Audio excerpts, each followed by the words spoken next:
Hi folks, I hope you're well. I hope you're having a good week and whatever. Yes.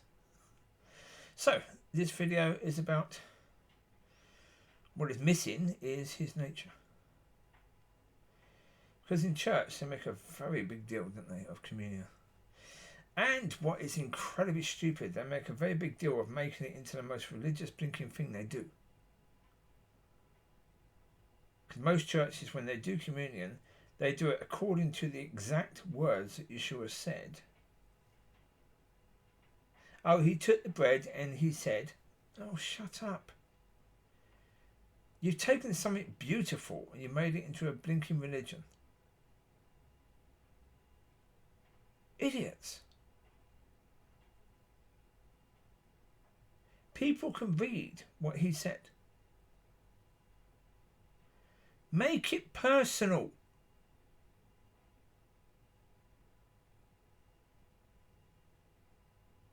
Make it into something that matters, something real.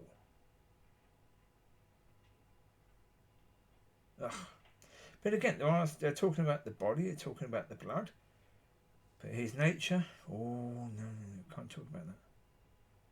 We can't talk about that we need his nature. We can't do that, no. No.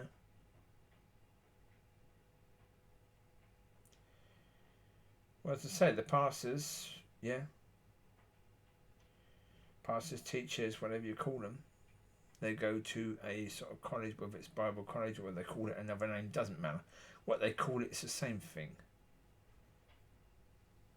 It's a factory system to pump out pastors who look exactly the same, who are exactly the same in what they do. The most important thing they're taught there is the PPPP. To prepare, to practice, to perfect and present. The message. That's the whole point. That's what they go there to learn to do. And what they're doing, It's basically, as I said, it's exactly like the world speakers. Yeah, the people from Apple or Tesla or whoever. If they're going to present something new, they have to prepare the message. Yes. Practice the message. Perfect the message. So practice is about perfecting it and then present it. And that's exactly what church does. That's exactly what the minister does in church. There's no God involved. Yeah, okay. They can say that at some point in time during the week, when they start, they ask God to lead and guide them. And then what? Do they wait until God is leading them and guiding them? No. They just go straight ahead and do it. Right? The most important thing about the Son of God was not his blood, was not his body. Well, you can say, yes, of course, his blood was very important with regards to the sacrifice. Yeah, it's correct. But without his nature, who he was as a person, he could never have completed his journey. As a human being, he could never have completed the purpose that he was sent down. Couldn't have done it. His nature was the most important thing about him, and the most important thing that we needed was his nature. In order to do things according to, well, make it simple, the Lord's Prayer. In the Lord's Prayer, you're asking to have the Father's will and ways on earth as they are in heaven. Who's that going to be through? Us. How? The only way how is to have the nature of God. That's the only way. To walk out the will and ways of Father God is to have the nature of God. You cannot do that as a mere human. You cannot do that as a churchgoer. You can only do that with the nature of God.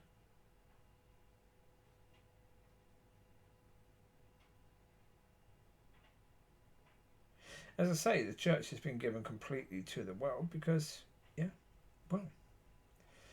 And when you say to the world, who owns the world? Who has dominion over the world?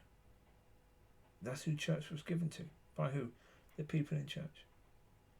The people that decided that they wanted things to be done that way.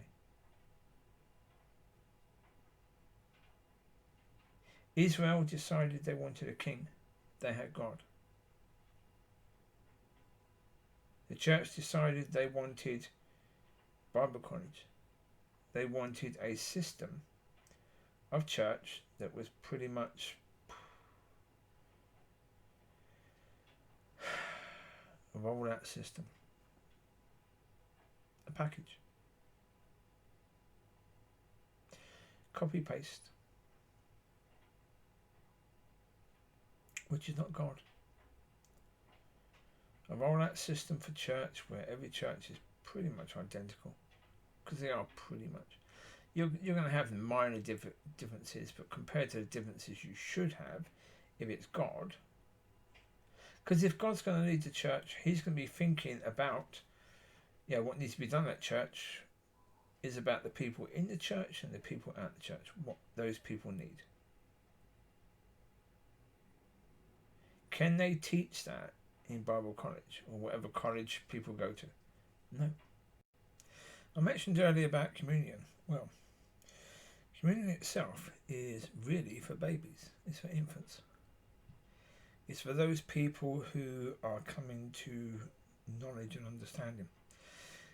When you're someone who already knows about his sacrifice and he gave his body and blood, when you know that already, you don't need that. What you need is his nature. Church is completely mad. Yeah. The way it is now, yes. It's insane. When I look at the way they do things, it makes zero sense to me at all. You've got this person who considers himself to be a pastor stroke teacher and doesn't really care about teaching. No desire to really point to God at all for most of them. It was a case years ago that, yes, well, from my own experience, you would have C of E, Church of England vicars or Anglican vicars who had no faith in God. It was simply a job. Now, I'd say that's a lot of that is now the same for Baptist, Pentecostal, and other types of churches and speakers and whatever. They don't really believe in God or don't care about God at all. It's a job. It is just a job. Because if they cared, then would they care about getting sacked by the church?